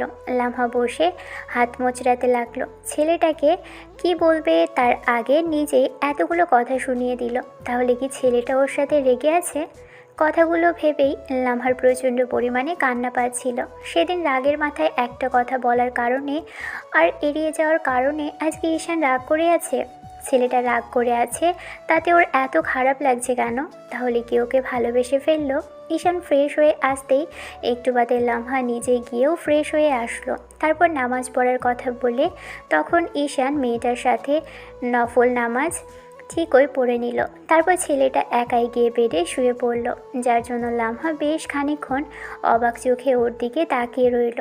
ঈশান মেয়েটাকে এমন করে তাকিয়ে থাকতে দেখে একটা সময়ে উঠে আসে আর কি যেন মনে করে মেয়েটাকে পাজা করে তুলল, যার জন্য লামহা বেশ খানিকটা লজ্জায় পড়ে যায়। তারপর কিছু বুঝে ওঠার আগেই মেয়েটাকে বেড এনে শুইয়ে দিয়ে গিয়ে ড্রিম লাইটটা জ্বালিয়ে দিয়ে এসে ওর পাশে শুয়ে পড়ে। লামহা কিছু বুঝে ওঠার আগেই ঈশান ওর কাছে চলে আসে। মেয়েটা আরও অবাক হলো যখন ঈশান ওর গলায় নাক ডোবালো, যার জন্য লামহা চোখ মুখ খিচে বন্ধ করে নিল। লামহা কিছু বুঝে ওঠার আগেই ছেলেটা ওর বুকের উপর থেকে আলতো করে শাড়ির আঁচলটা সরিয়ে দেয়। তারপর বুকের উপর কতগুলো চুমু খেয়েছে তার ঠিক নেই। ছেলেটা আজকে পুরোই উন্মাদ হয়ে গেছে। তাহলে কি ও রাগের মাথায় এগুলো করছে নাকি ওকে শাস্তি দেওয়ার জন্য করছে? কিছুই বুঝতে পারছে না। তবে খুব বেশি অদ্ভুত লাগছে ছেলেটার এরকম কর্মকাণ্ডে। লামহা ভেবেছিল বিয়ের পর ওকে অন্তত কয়েকটা দিনের জন্য হলেও একটু সময় দিবে ঈশান সবটা মানিয়ে নিতে, কিন্তু ছেলেটা তার কিছুই করলো না। উল্টো বিয়ের প্রথম রাতেই এসে এরকম বাজে আর তিক্ততার সাথে ওকে পরিচয় করিয়ে দিল। লামহা কিছু বলতে পারল না, চুপচাপ শুধু চোখ বন্ধ করে সবটা সহ্য করে নিল। একটা সময় যখন লামহা ঈশানের এমন স্পর্শে নিজেও খানিকটা উত্তেজিত হয়ে যায়, তারপর ছেলেটাকে নিজের সাথে বারবার আঁকড়ে ধরার চেষ্টা করতে থাকে। লামহা ভুলেই গেল আজ ওদের বিয়ের প্রথম রাত আর ঈশানের রাগের বশে ওর কাছে এসেছে। বেশ খানিকক্ষণ পর যখন ঈশান লামহাকে ছেড়ে দেয়, ঠিক তখন মেয়েটা এক সাইডে শুয়ে পড়ল। ঈশান নিজে থেকে এসে ওর বুকের মধ্যে কেমন যেন মাথা রাখে। ছেলেটা ক্লান্ত হয়ে চোখ বন্ধ করে নিয়েছে, ওর বুকের মধ্যে মাথা রেখে চুপচাপ শুয়ে আছে। দুজনের শরীরে একটা সুতা পর্যন্ত নেই। লামার অবাক লাগছে, আজ বিয়ে হলো আর আজকে এমন একটা কাণ্ড ঘটালো ছেলেটা। ঈশান কি ওকে একটু সময় দিতে পারতো না? কিছু বলতেও পারছে না, চুপচাপ শুয়ে আছে। বিয়ের প্রথম দিনই এমন তিক্ত অনুভূতির সম্মুখীন হলো, সেটাই বারবার ভাবছে। এতক্ষণ পুরো রুম জুড়ে দুষ্টু মিষ্টি ভালোবাসার কিছু শব্দ বিচরণ করলেও এখন নীরবতায় এসে পুরো রুম জুড়ে বিরাজ করছে। ছেলেটা কি এই জন্যই ওকে বিয়ে করলো? কথাগুলো ভেবেই বুকের ভিতর কেমন ধক করে উঠল। পরদিন যখন লামহার ঘুম ভাঙলো তখন খেয়াল করে দেখলো ঈশান পাশে নেই। তারপর একটু আশেপাশে চোখ বোলাতেই দেখে ছেলেটা ব্যালকানিতে শুধু একটা ট্রাউজার আর একটা টি শার্ট পরে দাঁড়িয়ে আছে। লামা উঠে গিয়ে ফ্রেশ হয়ে নেয়। শাওয়ার নেওয়ার সময় বারবার কাল রাতের কথাগুলো ভাবতে থাকে। লামা ভাবছে হঠাৎ করে কোথা থেকে কি হলো আর কিভাবে ওদের দুজনের মাঝে এরকম ফিজিক্যালি রিলেশনটা হলো। লামার সবটা অদ্ভুত লাগলেও এখন কেমন যেন ঈশানের প্রতি একটা তিক্ত ঘৃণা কাজ করছে। ছেলেটা ওকে একটু সময় দিতে পারলো না। আবার পরক্ষণে মনে হচ্ছে সেদিন রিজেক্ট করে দেওয়ার জন্য ওরকম করে মুড নিয়ে কথা বলার কারণেই হয়তো আজকে এরকম সিন ক্রিয়েট করলো। লামা শাড়ি পরে এসে তারপর আয়নার সামনে দাঁড়িয়ে নিজেকে গোছানোয় ব্যস্ত হলো। তারপর ঘাড়ে আর গলার দিকে তাকাতেই দেখে অসংখ্য কামড়ের দাগ, যেগুলো রাতে ঈশান দিয়েছে। লামার এমন কিছু দেখে খুব বেশি অদ্ভুত না লাগলেও অবাগের চরম সীমানায় পৌঁছালো মেয়েটা। কারণ হুটহাট করে কোথা থেকে কি হলো বুঝতেই পারেনি। ছেলেটা ওর কাছে আসবে না বলে দূরে সরে যেতে চাইছিল, তখন ওর কারণে আবার কাছে আসলো। তারপরই হুটহাট করে এমন কিছু হলো। লামহা কাল রাতের বিষয়টা মাথা থেকে সরাতেই পারছে না। এরই মাঝখানে ঈশান রুমে আসে। তারপর আবারও সেই বাজে স্মৃতিগুলো মনে পড়তে থাকে। ঠিক তখনই ঈশান রুমে এসে খেয়াল করে দেখে লামহা কালো একটা শাড়ি পরেছে, যেটাতে মেয়েটাকে অদ্ভুত রকমের সুন্দর লাগছে। তবে মেয়েটার মুখে বিষণ্ণতার ছাপ। মেয়েটা বিয়েটা নিজে থেকে করলো আর রাতে এরকম কিছু সম্মুখীন হলো, বিষয়টা ভাবতেই পারছে না। এরই মাঝখানে এসে যখন ওর থেকে কিছুটা দূরে দাঁড়ালো, খেয়াল করলো মেয়েটার শাড়ি গলিয়ে উন্মত্ত সাদা ধবধবে কোমরটা দেখা যাচ্ছে। রাতে তেমন করে ভালোভাবে খেয়াল না করলেও এখন দেখছে বাঁকানো শরীরটাকে একদম মোহনীয় লাগছে। তার উপর কোমর ছাড়িয়ে হাঁটু অবধি চুলগুলো থেকে টুপটুপ করে পানি পড়ছে। ইচ্ছে করছিল আরেকবার মেয়েটাকে ছুঁয়ে দিতে, যে ভাবার সেই কাজ। ঈশান লামহার কাছাকাছি আসলো। যখনই মেয়েটার পিছন দিকে ফিরতে যাবে তার আগে ঈশান ওর শাড়ির নিচ দিয়ে পেটের উপর দুহাত রেখে নিজের সাথে জড়িয়ে ধরল। মেয়েটা চমকে উঠে তারপর পিছন ফিরতে গেলেই ঈশান তার আগেই ওর ঘাড়ে নাক ডুবালো, যার কারণে লামহা অসম্ভব রকমের ভয় পেয়ে গেল। কাল রাতের মতো আবার জোর জবরদস্তি করবে না তো ছেলেটা? কাল রাতে অবশ্য ঈশান কোনো বাধা দেয়নি, কিন্তু এখন যদি তেমন করার চেষ্টা করে তাহলে নিশ্চয়ই বাধা দিবে। কথাগুলো ভেবেই মনে হতে লাগলো এই ছেলেটার কি এগুলো ছাড়া আর কিছু চায় না। কথাগুলো ভেবেই লামা যখনই কিছু বলবে তার আগে ঈশান ওর গলায় ডিপলি একটা কিস করলো। তারপর চুলগুলো সরিয়ে দিতেই খেয়াল করে দেখলো ঘাড়ে আর গলায় অসংখ্য কামড়ের দাগ, যেটা দেখে নিজেরই খারাপ লাগলো। ঈশান মেয়েটার কানের কাছে মুখ নিয়ে ফিসফিস করে বলল, কাল রাতে খুব কষ্ট হয়েছে না? আদরগুলো খুব বেশি রুডলি ছিল। ছেলেটা রাগের মাথায় কাল রাতে এমন করলেও এখন হয়তো নিজের ভুলটা বুঝতে পেরেছে। লামহা মাথা নেড়ে বাচ্চাদের মতো উত্তর দিতেই ঈশানুর লাগায় তার মাঝে আরও কয়েকটা ড্রিলি কিস করলো। মেয়েটা ঈশানের হাতের উপর এক হাত রাখলো, আরেক হাতে শাড়িটা খুব শক্ত করে খামচে ধরে চুপ করে রইল। এবার ঈশান হঠাৎই লামহাকে ছেড়ে দিল। কয়েক সেন্টিমিটারের দূরত্বে গিয়ে বলতে লাগলো, ঠিক এতখানি খারাপ আমার সেদিন লেগেছে যেদিন তুমি আমাকে রিজেক্ট করে দিয়েছিলে, যেদিন আব্বু আম্মুর সামনে থেকে সিনক্রেট করে চলে গিয়েছিলে। আমাকে তোমার পছন্দ না, বিয়ে করবে না সেটা বাসায় গিয়ে জানিয়ে দিলে আমি তাতে কিচ্ছু মনে করতাম না, কিন্তু আব্বু আম্মুর সামনে এরকম সিনক্রেট করাটা তোমার জন্য অন্যায় ছিল। সেজন্য রাতে জোর করে তোমার কাছে এসেছিলাম। আমি চাইনি এমন কিছু করতে। আশা করি তুমি বুঝতে পেরেছো যে ভালোবাসা ছাড়া হাজব্যান্ড যদি কাছে আসে সেই আদর আর স্পর্শগুলো কতটা তিক্ততায় পরিণত হয়। ঈশানের বলা প্রত্যেকটা কথা থেকে লামহার মনে হচ্ছে বুকের ভিতর তোলপাড় চলছে। কেন জানি মনে হচ্ছে ছেলেটা ওকে এত কষ্ট কেন দিচ্ছে। যেখানে ও নিজেই রাগ দেখাতে পারত সেখানে কিনা আজকে ছেলেটা ওকে কেমন করে কষ্ট দিচ্ছে। লামহা কিছুতেই মানতে পারছে না এসব। এরই মাঝখানে ঈশান ওয়াশরুমে চলে যায়। ঈশান আর লামহার সাথে কথা বলেনি। পুরো দিনটা মেয়েটার রুমে বসেই রইল। খাওয়া দাওয়া করে আম্মুর সাথে অনেকক্ষণ কথা বলল। ঈশান আশেপাশে ঘুরঘুর করলো, তারপরও লোকটার সাথে একটাবারও কথা বলল না। লামার এখন নিজেকেই ছোট বলে মনে হয়েছে। ঈশানকে তো কখনো বাধা দিল না ওর কাছে আসার জন্য, ভেবেছিল যে সবটা ঠিক হয়ে যাবে। কিন্তু ঈশান সকালে যে কথাগুলো বলল, তারপর মনে হচ্ছে যে ছেলেটা বোধহয় এখন থেকে ওর সাথে ঠিক এরকম রুড বিহেভ করবে, যেটা ভেবেই খুব খারাপ লাগছে। কাকে বলবে এসব কষ্টের কথা সেটাই ভেবে পাচ্ছে না লামহা। বিকেল গড়িয়ে সন্ধ্যার মুখে ঈশানকে ব্যালকানিতে বসে থাকতে দেখে এসে ওর পাশেই দাঁড়ালো মেয়েটা। হাঁসফাঁস করতে লাগলো। দুহাত ভর্তি চুড়ি পরেছে মেয়েটা। কালো শাড়িতে মেয়েটাকে অসম্ভব রকমের সুন্দর লাগছে। তার উপর একটু সুন্দর করে সেজেছে, যার জন্য একদম বউ বউ লাগছে। ইচ্ছে তো করছে মেয়েটাকে কাছে টেনে নিয়ে কোলের মধ্যে বসিয়ে খুব করে আদর করে দিতে, কিন্তু কিছুতেই নিজের ইচ্ছেটাকে আর প্রাধান্য দিল না, চুপ করে রইল। ঈশান উঠে যেতে গেলে তখন লামহা বলতে লাগলো, আমি আমার বিহেভের জন্য খুবই বেশি সরি ঈশান।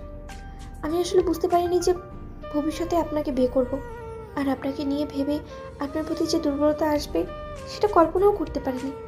প্লিজ আমার উপরে রাগ করে থাকবেন না। আপনি আমার সাথে রুডলি বিহেভ করছেন তাতে আমি কিছু মনে করিনি, কিন্তু আপনি বারবার এমন করে দূরে সরে গেলে আমার খারাপ লাগবে ঈশান। আপনি যে কথাগুলো বলেছেন তাতে মনে হচ্ছে আমি পৃথিবীর সবচেয়ে বড় অন্যায় করে ফেলেছি। আমি কথা দিচ্ছি এরপর থেকে আর কোনো অভিযোগ করার সুযোগ দেব না। বিয়ের পর থেকে গত 7টা দিন ঈশান এদিকে ওদিকে ঘুরে বেরিয়েছে। লামহাকে তেমন করে সময় দেয়নি, যার জন্য মেয়েটা মনমরা হয়ে আছে। আম্মু বারবার ছেলেকে বলেছে মেয়েটাকে নিয়ে ঘুরতে বেরোতে সময় দিতে। লামহার প্রতিনিয়ত মন খারাপ করে থাকে, তার উপর ছেলেটা এমন ইগনোরগুলো মানতে পারছে না। ঈশান বুঝতে পারে মেয়েটা কষ্ট পাচ্ছে ভিতরে ভিতরে। 7ম দিনের মাথায় ঈশান শ্বশুর বাড়িতে যায়। সেখানে গিয়ে বেশ আদর আপ্যায়ন পেল। তারপর বাসাতে ফিরে আসার পর লামহা ওকে কিছু বলতে চাইছিল, কিন্তু তার আগেই ছেলেটা বাইরে বেরিয়ে যায়। লামহা রুমে মন খারাপ করে বসেই রইল। তারপর রাতে ফিরে যখন ছেলেটা খাওয়া দাওয়া করে রুমে আসে, তখন লামহা ঈশানের সামনে দাঁড়াতেই ঈশান ওর দিক থেকে চোখ ফিরিয়ে নিতে গেলে মেয়েটা বলতে লাগলো, সামান্য একটা কারণে এত খারাপ এত কষ্ট কেন দিচ্ছ আমাকে? তুমি বুঝতে পারছো না ঈশান, তোমার এত কাছে থেকেও আমার কাছে মনে হচ্ছে তুমি আমার থেকে 1000 মাইল দূরে। এমন করে ইগনোর কেন করতেছো? একটু কথা বলো না আমার সাথে। আমি কি খুব বেশি অন্যায় করে ফেলেছি? মানছি আমি অন্যায় করেছি, তার জন্য শাস্তি দিয়েছো না? আর কত শাস্তি দিবে? অন্তত এখন আর রাগ করে থেকো না প্লিজ। আমি তোমার উপর রাগ করিনি। এসব কথা বলে বারবার কেন পুরনো ঘটনা মনে করাতে চাইছো? আমি কি একবারও বলেছি তোমার উপর রাগ করে আছি? রাগ করে যদি থাকতাম তাহলে তোমার সাথে কথা বলতাম না, তাই না? না চাইলেও বলতে হয়, তাই না? কোথায় বাসায় গেলাম একবার, আমার সাথে একটু কথাও বলোনি। সবসময় বাইরে বাইরে থাকো, তাহলে বিয়ে করা কি খুব বেশি দরকার ছিল? এটা আমি না, তোমার জোরাজোরিতে করতে হয়েছে। তাহলে এখন কেন বলছো? তার জন্য আমি খুবই দুঃখিত। তুমি বলো আমাকে কি করতে হবে, আমি সেটাই করব। তারপরেও আমার সাথে ভালোভাবে কথা বলো প্লিজ। সবসময় এমন চুপ করে থাকলে তাতে একটা মেয়ের কতটা খারাপ লাগতে পারে তুমি বুঝতে পারো না? বিয়ের পর থেকে আজ পর্যন্ত তুমি আমার সাথে একটু ভালোভাবে কথা বলোনি। আমাকে কি তোমার পছন্দ না? তাহলে বিয়ের কথা কেন বলেছিলে সেই দিন? ঈশান মেয়েটার দিকে চুপচাপ তাকিয়ে রইল। লামহা চোখে পানি টলমল করছে। মেয়েটা হাতের উল্টো পিঠ দিয়ে চোখ জোড়া মুছে নিয়ে বলতে লাগলো। লামহা অসহায় আর অবাক চোখে মেয়েটার দিকে তাকিয়ে রইল। দুই পরিবারের ভালোর জন্য আমি বিয়েটা করেছি, যেন কেউ মন খারাপ না করে, কষ্ট না পায়, সেই জন্য। আর আপুর কথাটা একবার ভেবেছো? আমাদের বিয়েতে আপু কতটা খুশি হয়েছিল। আমাকে জড়িয়ে ধরে বলেছে তার ভাইয়ের সাথে আমি ভালো থাকবো, অনেক ভালো থাকবো। বিয়ের পর থেকে তুমি শুধু আমাকে মানসিক যন্ত্রণাই দিয়ে যাচ্ছ। এর থেকে তো বিয়ে না করলেই হতো, সেটাই তো ভালো ছিল। তাহলে বিয়েটা কেন করেছিলে? আমি তোমাকে জোর করেছিলাম? তাছাড়া সবার ভালোর কথা বুঝে তুমি বিয়ে করে ফেললে, আমার কথা তো ভাবোনি। যদি তাই হতো তাহলে বিয়ে করতাম না। আর তুমি জোর করার পরেও কি আমি তোমাকে একটা বার বাধা দিয়েছি সেই দিন? আমি তোমাকে ভালোবাসি, তুমি বুঝতে পারো না। 1 মাস তোমাকে নিয়ে ভেবেছি, আর পরে তোমার বিয়ের কথা শুনে কেন আমি নিজে থেকে বিয়ের কথা বললাম? তুমি একটা ছেলে হয়ে কেন বুঝতে চাইছো না? আমাকে কষ্ট দিতে তোমার ভালো লাগছে না? কই, আমি তো আপনাকে কষ্ট দিচ্ছি না। তাহলে এগুলো কি করতেছো? বারবার দূরে সরে যাচ্ছ, কথা বলছো না। হাজব্যান্ড ওয়াইফের সাথে ঠিকমতো কথা বলে না, তার কাছে আসে না, তাতে কি তার খারাপ লাগে না বলো? তাহলে তুমি আমাকে কি করতে বলছো? তুমি বুঝতে পারো না আমি কি চাই? বুঝেছি, সেদিন রাতের মতো আবার আমাকে কাছে চাও। আচ্ছা ঠিক আছে, তাই করছি। তার মাঝখানে ঈশান উঠে আসে, তারপর দরজাটা লাগিয়ে দেয়। মেয়েটা সেখানেই দাঁড়িয়ে রইল। কিছু বুঝে ওঠার আগে ঈশান এসে লামহার হাত ধরে টেনে কাছে এনে নিজের সাথে মেশালো, কোমর জড়িয়ে ধরে। লামহা ভাবতেও পারেনি ঈশান আজও রাগের মাথায় এরকম কিছু করবে। ছেলেটা কিছু করার আগে লামহা ওর শার্টের কলারে হাত রাখলো। ঈশান একটু অবাক হলো, ভাবলো অন্তত ছেলেটা এমন রুটলি কিছু করবে না। কিন্তু ওর ভাবনাটাকে ভুল করে দিয়ে ঈশানও ঠোঁটে আলতো করে কামড় দিল। সাথে সাথে লামহা ছেলেটার চুলগুলো শক্ত করে খামচে ধরে হাঁসফাঁস করতে লাগলো। ঈশান লামহার ঠোঁট ছেড়ে দিতেই মেয়েটা চোখ মেলে তাকাবে, তার আগেই ঈশান ওর গলায় আর ঘাড়ে নাক ডোবাবে। সাথে সাথে মেয়েটা আবারও চোখ জোড়া বন্ধ করে নেয়।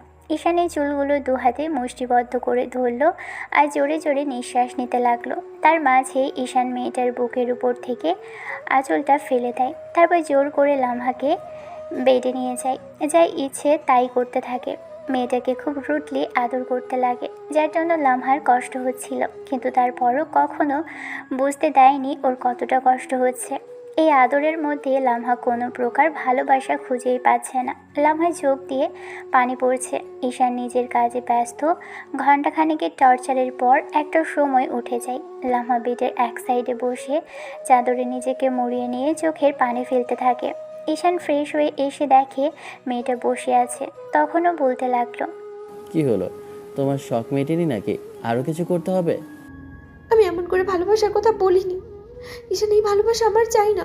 এরকম জোর জবরদস্তি করে রুটলি ভাবে যেটা করলে তুমি সেটাকে শুধু চাহিদাই বলে। এর মধ্যে আমি কোনো ভালোবাসার স্পর্শ খুঁজে পাইনি। ঈশান, তুমি কি সেই দিনের সেই ছেলেটা যে কিনা আমাকে বিয়ে করতে চেয়েছিলে, যে যে বলেছিল আমাকে পছন্দ করে, আমাকে বিয়ে করতে চায়? আমি তাকে খুঁজে পাচ্ছি না। ঈশান, তুমি কেন এমন করতেছো আমার সাথে? তো তোমার কি চাই? এর থেকেও বেশি কিছু চাই নাকি রোজ রোজ চাই? আমি তো সেটাই বুঝতে পারছি না। ঈশান রাগের মাথায় কথাটা বলতেই লামহা মুখটা দুহাতে ঢেকে ফুপিয়ে কেঁদে উঠল। কিছুক্ষণ যাবৎ কান্না করে ওয়াশরুমে চলে যায় মেয়েটা। এমন করে কাটতে লাগলো দিন। মাঝে কেটে গেছে 2টা মাস। এই 2টা মাসে ঈশান কতবার জোর করে লামহার কাছে এসেছে তা ঠিক নেই, তবে মেয়েটা ওকে আটকায়নি কখনো। লামহা চায়নি ঈশান ওর কাছে আসুক, এমন করে ওকে ভালোবাসুক। তবে কেন যে ছেলেটা এমন করে? লামার প্রতি রাতে কান্না করে। সেদিনের সেই ছেলেটা যাকে চায়নি তাকেই ভালোবেসে বিয়ে করলো, তবে তার ভালোবাসাটা পাচ্ছে না, শুধু চাহিদাটাই মেটাচ্ছে। এসব কাকে বলবে? যাকে ভালোবেসে বিয়ে করে এ বাড়িতে আসলো তাকে বোঝাতেও পারলো না যে কতটুকু ভালোবাসে। লামার ঈশানের আম্মু আব্বুর সামনে খুব হাসি খুশিই থাকে, তবে ঈশানকে যতবার ভালোবাসার কথা বলে ততবারই ছেলেটা জোর করে কাছে আসে আর বলে এটাই নাকি ওর ভালোবাসা। এই 2টা মাসেই লামা অনেকবার চেষ্টা করেছে ঈশানকে বোঝানোর, কিন্তু ছেলেটা বুঝতেই চায় না। এরই মাঝখানে ঈশান অফিসে যাওয়া শুরু করেছে আব্বুর জোর জবরদস্তিতে। ছেলেটা অফিসে যায়, আবার দুপুরের মধ্যে ফিরে আসে। ঈশানের যখন ইচ্ছে হয় লামহাকে জোর করে কাছে টেনে নেয়, তারপরও মেয়েটা মুখ বুঝেই সবটা সহ্য করে নেয়। ঈশান লামহাকে বলেছে যেন ভুলেও প্রেগনেন্ট না হয়। সেদিন ঈশানের কথার বিপরীতে লামহা বলেছিল, জোর করে কাছে আসতে পারে, আমার সাথে পুরুষত্ব দেখাতে পারে, আর বউ প্রেগনেন্ট হলে তাতে সমস্যা? আমি এখন বেবি নেওয়ার জন্য প্রস্তুত নই লামহা। তারপরও যদি কথার বাইরে যাও তাহলে এর ফল ভালো হবে না বলে দিলাম। আমি বলেছি এত তাড়াতাড়ি বেবি নিব না, তো নিব না। যখন ইচ্ছা হবে তখন নিব। এখন চুপচাপ থাকবে। লামহা এরই মাঝে বাসায় যেতে ইচ্ছে করছিল, তাই ঈশান দিয়ে এসেছে। লামহা বাসায় নেই, তাই আম্মু কেমন মুখ কালো করে রেখেছে। ঈশান অফিস থেকে এসে দেখলো আম্মু মন খারাপ করে আছে। অন্যদিন হলে লামহা ঈশান বাসাতে ফিরতেই ছুটে আসতো, আজকে তার কিছুই হলো না। ঈশান ভেবেছিল মেয়েটা বিয়ের থেকে অফিসে দেখাশোনা করবে, বাইরে বাইরে ঘুরবে, তেমনটা কিছুই হয়নি। লামহা একদম বোনটার মতোই পাকা গৃহিণী হয়ে গেছে। বাসায় থাকলে এটা ওটা রান্না করবে, এই করবে সেই করবে, আম্মুর সাথে গল্প করবে। ঈশানের কাপড় ধোয়া থেকে শুরু করে সবই করে। ঈশান বিয়ের কয়েকদিন রাগ করে না হয় লামহার সাথে বাজে বিহেভ করেছে, কিন্তু এখনও যে কেন এরকম করছে নিজেও জানে না। এখন কেমন জানি লাগে। মেয়েটা সেদিনের বলা কথাটা ভাবলেই বুকের ভিতর তোলপাড় শুরু করেছিল। পুরো একটা মাস ঈশানের মনে হয়েছে ও একটা যন্ত্রণার মধ্যে রয়েছে। আব্বু আম্মুর কাছ থেকে যে কত কথা শুনতে হয়েছে সেজন্য সেটা শুধু নিজেই জানে।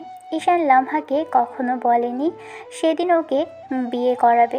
কথাটা বলার পর আব্বু ওকে ঠিক কতটুকু কথা শুনিয়েছে, যার জন্য ছেলেটা প্রচণ্ড পরিমাণে রেগে গিয়েছিল।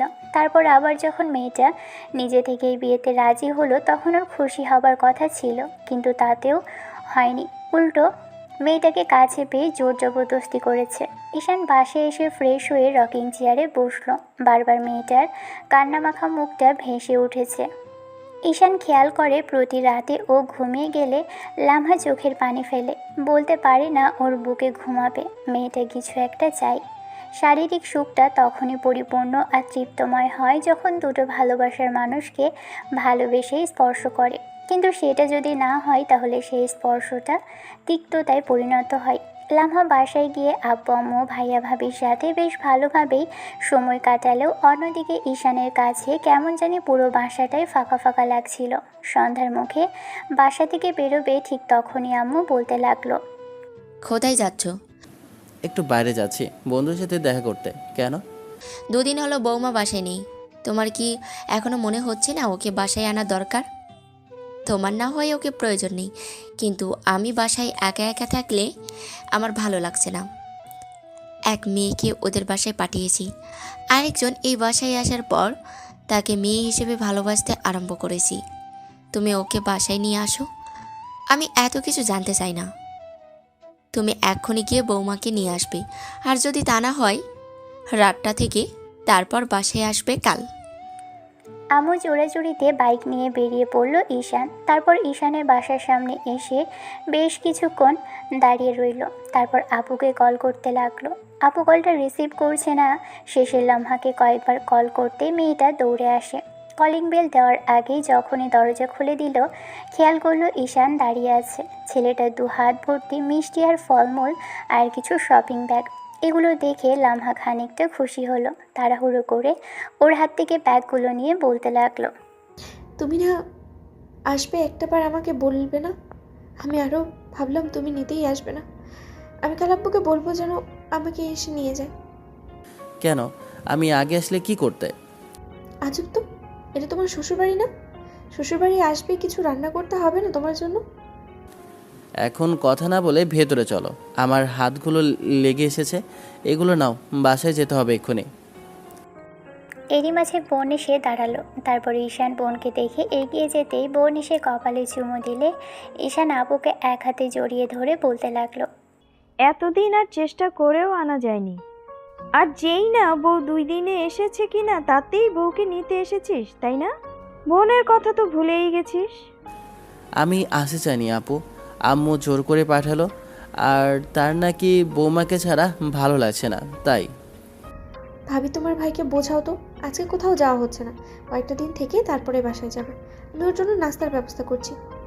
ঈশান খেয়াল করলো গোলাপি কালারের শাড়িতে মেয়েটাকে আজকে প্রচণ্ড পরিমাণে সুন্দর লাগছে। বিয়ের প্রথম দিন 2-3 দিন বাদেই ঈশান বলেছিল, যার জন্য মেয়েটা এখন প্রতিদিনই শাড়ি পরে। 2 হাত ভর্তি চুড়ি, হালকা লিপস্টিক, কপালে ছোট্ট টিপ, সব মিলিয়ে যেন একদম রাজকুমারী। ঈশান কিছুক্ষণ মেয়েটার দিকে তাকিয়ে রইল। লামহা ঝুলে যেতেই বোন ওকে খোঁচা মেরে বলতে লাগলো, আসতে না আসতেই শুরু হয়ে গেল বউকে দেখা। রাতে অনেক দেখতে পাবি, এখন গিয়ে ফ্রেশ হ। আর আমি কি কি যেন শুনলাম, সেগুলো নিয়ে তোর সাথে কথা আছে। ঈশান শুকনো একটা ঢোক গিলল আর ভাবতে লাগলো, লামহা কি তাহলে সব কথা বলে দিল? ঈশান ফ্রেশ হয়ে আসলো, দেখলো শ্বশুর শাশুড়ি আর দুলা ভাই ডাইনিংয়ে বসে আছে। ঈশান এসে কুশল বিনিময় করে বসতেই ওর খবরাখবর নিতে লাগলো। 2 দিনের জন্য বেড়াতে এসেছো, এত কাজ করতে হবে না ননদিনী। এবার বসো তোমার হাজবেন্ডের পাশে, বসে দেখো কি লাগে না লাগে, দরকার হলে ওকে খাইয়ে দাও। ঈশান বোনের দিকে চোখ গরম করে তাকালো। খাওয়া দাওয়া শেষ করে ছেলেটা শ্বশুর শাশুড়ির সাথে কথা বলল। রাতে আর বাসায় যাওয়া হলো না। ভাবলো কাল দুপুরের দিকে বেরিয়ে পড়বে। সকালে সকালে বেরোনো যাবে না, তার উপর কাল ছুটির দিন, তাই হয়তো যেতেও দিবে না। ঈশান রুমে এসে বেডে শুতেই মেয়েটা এসে কেমন যেন ঈশানের দিকে তাকিয়ে আছে। লামা ঈশানের হাতের উপর একটা হাত রাখতেই ঈশান ওকে হাতের দিকে তাকালো। এবার লামা একটু মুচকি হেসে বলতে লাগলো, আসতে যখন চেয়েছিলাম তখন বললে যা চলে যাও, তাতে তোমার নাকি কিছুই না। এখন এসেছে বলে মিস করছিলে আমায়? কেন তোমাকে মিস করতে হবে কেন? আমার কতগুলো গার্লফ্রেন্ড, তাদের থাকতে আমি তোমাকে কেন মিস করব? সোজা কথা সোজাভাবে উত্তর দিলেই তো হয়। বলতে পারো না যে মিস করছিলে?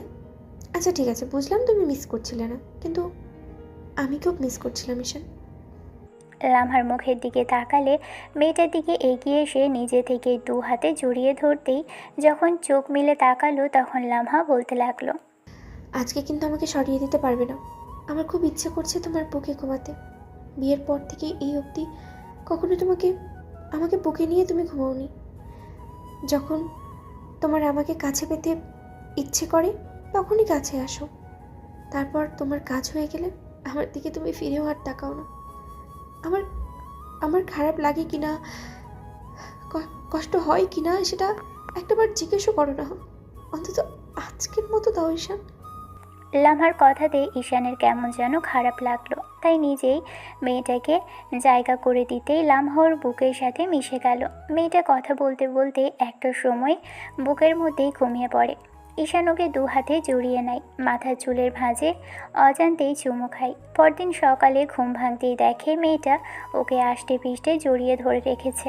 ঈশান উঠতে চাইলো, যখন ছাড়িয়ে নিতে গেল তখন মেয়েটা ওকে আরেকটু শক্ত করে উঠে জড়িয়ে ধরে আর বুকের মাঝে মুখ গুজে দেয়। তারপর আপু এসে ডেকে দিতেই দুজনে উঠে ফ্রেশ হয়, শ্বশুরের সাথে নাস্তা করে তারপর দুপুরে খাওয়া দাওয়া করে একদম বিকেলের দিকে বের হয়। লামা ঈশানের পিছনে বসে আছে, 2 হাতে ওকে শক্ত করে জড়িয়ে রেখেছে ছেলেটাকে, আর পিঠে মাথা ঠেকিয়ে রেখেছে। লামাকে নিজের বাসায় আসতেই আম্মু ওর সাথে হাজারটা কথা বলল। মেয়েটাকে আম্মু জড়িয়ে ধরে কপালে চুমু দিল। ঈশান ভেবেছিল ওই বদমেজাজি মেয়েটা ওর সাথে থাকতে পারবে কিনা, আর আজকে সেই এত স্বাভাবিক হয়ে গেছে। যাই হোক, এমন করে কেটে গেছে আরও 15টা দিন। এই 15টা দিন অফিসের রেগুলার গেছে, তবে দুপুরের পর ফিরে আসে ছেলেটা। দুপুরের পর আবার আব্বু অফিসে যায়। ঈশান প্রতিনিয়ত খেয়াল করে ও যখন বাসায় আসে দেখে লামা হয় বেডে শুয়ে আর আনমনে কিছু একটা ভাবছে, আর না হলে চোখে জল ফেলছে। সেদিন রাতের ঘটনা। লামা অনেক কথা কাটাকাটি করেছে ঈশান ওকে ভালোবাসে কিনা সেটা জানার জন্য। ঈশান কোনো কথা বলল না, চুপ করেছিল। তখন মেয়েটা বলতে লাগলো, তুমি শুধু চাহিদার জন্যই আমার কাছে আসতে পারো, তাহলে এরকম সম্পর্কের কি দরকার ছিল? এসব যদি আমার আব্বু আম্মুর কাছে বলি তাহলে ওরা কতটা কষ্ট পাবে ভেবেছো? আমি যদি শাশুড়ি আম্মুর কাছে বলি তাহলে সে কতটা খারাপ ভাববে তোমাকে একটাবার ভাবতে পারছো? কিন্তু না, আমি কাউকে কিচ্ছু বলবো না। আমি শুধু নীরবে সয়ে যাচ্ছি, শুধু তোমার মুখ থেকে ভালোবাসি কথা শোনার জন্য। কিন্তু তুমি তো প্রকাশ করবে না। আমি সিদ্ধান্ত নিয়েছি, হয়তো তুমি আমাকে ভালোবাসার কথা বলবে, আমি ফিল করবো। যতক্ষণ না তুমি আমাকে ভালোবাসবে ততক্ষণ তোমার কাছে আসবো না, নাহলে জোর করে তুমি আর আমার কাছে আসতে পারবে না। সবেমাত্র বাইরে থেকে এসেছি, এসে ফালতু কথা বলো না, চুপচাপ নিচে যাও আর ডিনার তৈরি করো, আমি আসছি। লামহা আর কিছু বলতে গেলে ঈশান চোখ গরম করলো। তারপরও মেয়েটা কিছুই বলতে চাইলে ঈশান একটা ফুলদানি ছুঁড়ে ফেলতেই মেয়েটা চুপচাপ নিচে চলে যায়। লামহা জানে না ঈশান এত মিসবিহেভ কেন করে, তবে সহজে ভালোবাসার মানুষকে পেয়ে গেছে বলে কি। পরদিন সকালে ঈশান খেয়াল করলো লামহা ঘুম থেকে উঠেছে, তবে ডাইনিংয়ে যায়নি, শুয়ে আছে। ঈশান জিজ্ঞেস করলো কি হয়েছে। লামহা কোনো কথা বলল না। আম্মুকে জিজ্ঞেস করতে বলল শরীর খারাপ লাগছে। ঈশান তেমন কিছু বলল না। তারপর মেয়েটার কপালে হাত দিতেই লামহা হাত সরিয়ে দিল। ডক্টর ডাকবে কিনা জিজ্ঞেস করলো, কোনো কথাও বলল না মেয়েটা। তারপর দুপুরের দিকে ঈশান অফিস থেকে তাড়াহুড়ো করে বাসায় আসলো, ভাবলো মেয়েটা অসুস্থ কিনা। এরই মাঝখানে ঈশান ফ্রেশ হয়ে আসতেই দেখলো লামহা কারোর সাথে কথা বলছে। ঈশানকে দেখেই ও বলতে লাগলো, ভাবি আমি অনেক ট্রাই করেছি, কিন্তু তোমার তোমার ভাই আমাকে ভালোবাসে না, সবসময় শুধু জোর করেই আমার কাছে আসে। বিশেষ করে আমি চেয়েছিলাম যে দুই পরিবারের সম্পর্কটা সুন্দর থাকুক। আমি চাইনি তোমার পরিবারের সাথে আমাদের পরিবারের সম্পর্ক নষ্ট হোক, আর তোমার ভাইয়ের যেন আমাদের বাসায় যাওয়াটাও বন্ধ না হয়। আমি দেখেছিলাম তোমার ভাই যখন আমাদের বাসায় থেকে যাওয়া বন্ধ করে দিল, তখন তোমাদের সবার কথা চিন্তা করে ওকে নিয়ে আমি ভাবতাম। তারপর কখন যে তাকে ভালোবেসে ফেলে আমি জানি না, কিন্তু ও এখনো আমার উপরে রাগ করেই আছে। তোমার কি মনে হয় আমি এতটাই অন্যায় করেছি যে তোমার ভাই আমাকে যার জন্য ভালোবাসতে পারছে না? আমার কি এতটাই অন্যায় হয়েছে ভাবি, বলো? তোমার ভাই আমাকে একটুও ভালোবাসো না? আমি আর এখানে থাকবো না ভাবি, আমি বাসায় চলে আসবো আজকে। ওর কাছে থেকে যদি ওর ভালোবাসাটাই না পাই, শুধু জোর জবরদস্তি করে ও শুধু আমার কাছে আসে, তাহলে আমার এইরকম কিছুই চাই না ভাবি। বাসায় আমাকে কেউ অ্যাকসেপ্ট না করলেও আমি বাইরে চলে যাব, আমি আর এখানে থাকবো না ভাবি। লামহা কান্না করে কথাগুলো বলতে লাগলো। এবার ঈশান এসে ওর হাত থেকে ফোনটা কেড়ে নিতেই ওপাশ থেকে বোন কিছু বলতে গেলে তার আগেই ঈশান কলটা কেটে দিল। এবার লামহা একটা ব্যাগ নিয়ে ঈশানকে উদ্দেশ্য করে বলতে লাগলো, জোর করে আমার মুখটা বন্ধ করতে পারবে না ঈশান, আমি আর এখানে থাকবো না। আমি আম্মুকে বলে একটু বাদেই চলে যাব। তবে তোমাকে আজকে শেষ একটা কথা বলে যেতে চাই। আমার খুব বেশি ভুল কী ছিল জানো তো? তোমাকে বিয়ে করাটা। যদি তাই না হতো, সেদিন রাগ করেছিলাম, আগের মতো যদি রাগ করেই থাকতাম তাহলে সেটাই ভালো হতো। দুই পরিবারের মনোমালিন্য থাকলে কিছুটা তোমার বোন আমার সাথে কথা বলতো না, সেটাই ভালো হতো। দুদিন বাদে অন্য কোথাও বিয়ে করে নিয়ে চলে যেতাম। তুমি আমাকে না পেতে আর না আমি তোমাকে ভালোবাসি সেটা বুঝতে পারতাম, তাহলে সারা জীবনটা অপূর্ণ থেকে যেত। তারপরে আমাকে এরকম তোমার কাছ থেকে কষ্ট ভোগ করতে হতো না। ঈশান আমি চলে যাবো, আমি থাকবো না তোমার সাথে। আমি কোনো আশায় থাকবো বলতে পারো? তুমি আমাকে একটু ভালোবাসো না? ঈশান ফ্যাল করে তাকিয়ে রইল লামহার দিকে। মেয়ে কান্না করেই যাচ্ছে, তারপরও ওর কাছে আসলো না। তারপর মেয়েটা এক প্রকার জেদ নিয়ে যখনই রুম থেকে বের হতে যাবে, ঈশান তখনই ওর হাতটা ধরে ফেলে। লামহা হাতে জোর করে ছাড়ানোর চেষ্টা করলো, কিন্তু পারছে না। পিছন ফিরে দেখলো ঈশান ওর দিকে তাকিয়ে আছে। তারপর যখনই হাত থেকে ব্যাগটা ফেলে দিয়ে ওর হাত ছাড়ানোর চেষ্টা করলো, লামা কাছে আসতে চাইল না। জোর করে হাত ছাড়িয়ে নিয়ে আবারও যখন দরজার দিকে যাবে, ঈশান দৌড়ে এসে ওকে জাপটে পিছন থেকে জড়িয়ে ধরে। তারপর পেটের উপর দু হাত রেখে স্লাইড করতে আরম্ভ করলো। তারপরও লামহা জোর জবরদস্তি করতে লাগলো আর কান্না করতে লাগলো নিজেকে ছাড়ানোর জন্য। কিন্তু ঈশান কোনো কিছুতেই আটকাতে পারছে না। মেয়েটা ওকে জোর করে ছেড়ে দিয়ে চাইছে, তখন ঈশান ওর ঘাড়ে গলায় নাক ডুবিয়ে অনেকগুলো চুমু খেলো। লামহা কান্না করতে করতে বলছে, ছাড়ো আমাকে, তুমি আমাকে একটু ভালোবাসো না? আমি থাকবো না তোমার কাছে। যে আমায় ভালোবাসে না, জোর করে শুধু নিজের অধিকার ফলায়, তার কাছে থাকার থেকে সারা জীবন একাই থাকাই ভালো। ঈশান লামহার ঘাড়ে আর গলায় ডিপলি কিস করতে লাগলো। একটু বাদেই মেয়েটা শান্ত হয়ে গেল, তবে এখনও ফুপিয়ে উঠতে লাগলো। ঈশান এবার লামহার কানের কাছে আলতো করে মুখ নিয়ে কানে লতিতে চুমু খেয়ে একটু কামড় দিয়ে বলল, আই এম সরি জান পাখি, আমি তো তোমায় ভালোবাসি, বলো নিজে থেকে বেশি ভালোবাসি সোনা। আর কখনো কষ্ট দেব না বেবি। দেখি তাকাও আমার দিকে জানটা। লামহা নিজেই জোর জবরদস্তি করতে লাগলো নিজেকে ছাড়াতে, আর ঈশান ওকে ঘোরানোর চেষ্টা করতে লাগলো। একটু সময় ঈশান মেয়েটাকে জোর করে নিজের দিকে ঘুরিয়ে এবার সামনে থেকে ঘাড়ে আর গলায় চুমু দিল। তারপর বুকের উপর থেকে শাড়ির আঁচলটা ফেলে দিয়ে বুকে মুখ গুজে দিয়ে কিস করতে লাগলো। শেষে লামহা আর থাকতে না পেরে ঈশানের চুলগুলো শক্ত করে খামচে ধরল। ঈশানের আজকের করা স্পর্শে লামহা বুঝতে পারছে এর মধ্যে কোনো তিক্ততা নেই। ঈশান বেরিয়ে আসে, তারপর লামহাকে কোলের মধ্যে নিয়ে এক হাতে কোমর জড়িয়ে ধরে কিস করতে থাকে। ঈশান আজকে পুরো যত্ন সহকারে মেয়েটাকে আদর করতে লাগলো, আদরে পুরো ভরিয়ে দিতে লাগলো মেয়েটাকে। লামহা ঈশানকে শক্ত করে ধরে রাখলো। আমি তোমাকে ছাড়া মরে যাবো ঈশান। তুমি কেন বুঝতে পারো না? আমি তোমাকে প্রচন্ড পরিমাণে ভালোবাসি বেবি। আমি জানি তো সোনা, সেই জন্য তোমাকে যেতে দিব না। আমি বলতাম খুব তাড়াতাড়ি, দেখতে চেয়েছিলাম তুমি আমাকে কত ভালোবাসো। Sorry baby. লামা ঈশানকে জড়িয়ে ধরে ফুঁপিয়ে উঠছে। ঈশান মেয়েটাকে বেডে শুইয়ে দিতে, এই যে ভাইয়ারা, আপুরা, এরপর যেটা হবে সেটা ওদের মাঝেই থাক। এখন ভালোবাসার ঝড় তুফান হয়ে যাবে। দেখা যাচ্ছে অন্য কোনো দিন অন্য কোনো গল্পে। ততদিন পর্যন্ত সুস্থ থাকবেন, ভালো থাকবেন, আমাদের সাথেই থাকবেন। ধন্যবাদ। আল্লাহ হাফিজ।